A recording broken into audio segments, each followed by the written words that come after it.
Mataas na nga ang interes sa utang nang gigipit pa sa singilan. Ganyan ang modus ng isang online lending company na sinalakay ng NBI at PAOK sa Pasig. Ang paratang na isiniwalat ng dating empleyado, itinanggi ng supervisor ng online lending. May report si John Consulta. Nabulabog ang operasyon ng online lending company na ito sa Ortigas nang sumalakay ang sanib puwersa ng NBI, PAOK, National Privacy Commission at Securities and Exchange Commission. Inabutan pang nagre-rehistro ang ilang tauhan ng mga bagong biling SIM card para sa kanilang operasyon. Ang naturang online lending company, bukod sa mataas ang interes o patong sa utang, nang gigipit pa tuwing maniningil. Ikinantayan ng dating empleyado.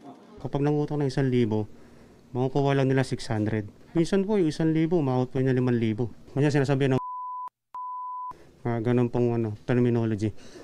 Tamad, walang ibenta mo yung anak mo, ganun, para ipabayad ka sa utang mo.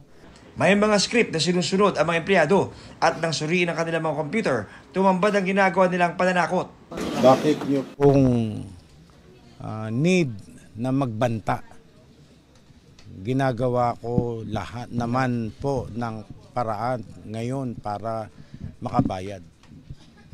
Ano pong basa niyo po dito? Yes, takot na. Ibig sabihin pinagbabantaan siya. Ayon sa NBI at PAOK, ang online lending app company na ito ang nakakuha na may pinakamaraming bilang ng reklamo kung kaya't minabuti nilang unahing itong i-operate. May nasa 15,000 ang complaint. Sa amin pa lang po yun, pera pa po yun sa NBI, meron din pong complaint sa PNP. Kawawa yung mga kababayan natin, nangangailangan, kapit sa patalim, uutang sa kanila. Nakita namin ni Sir na merong talagang namumuno na foreigner. Itinanggi yan ng inabutan naming supervisor.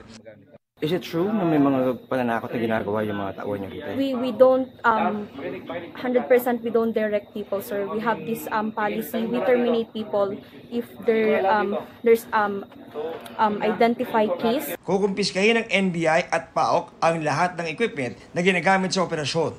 Naharap sa reklamong paglabag sa Data Privacy Act, Cybercrime Prevention Act at Financial Products and Services Consumer Protection Act ang mga Pilipinong naaresto. John Consulta, nagbabalita para sa GMA Integrated News. Huwag magpahuli sa mga balitang dapat niyong malaman. Mag-subscribe na sa GMA Integrated News sa YouTube.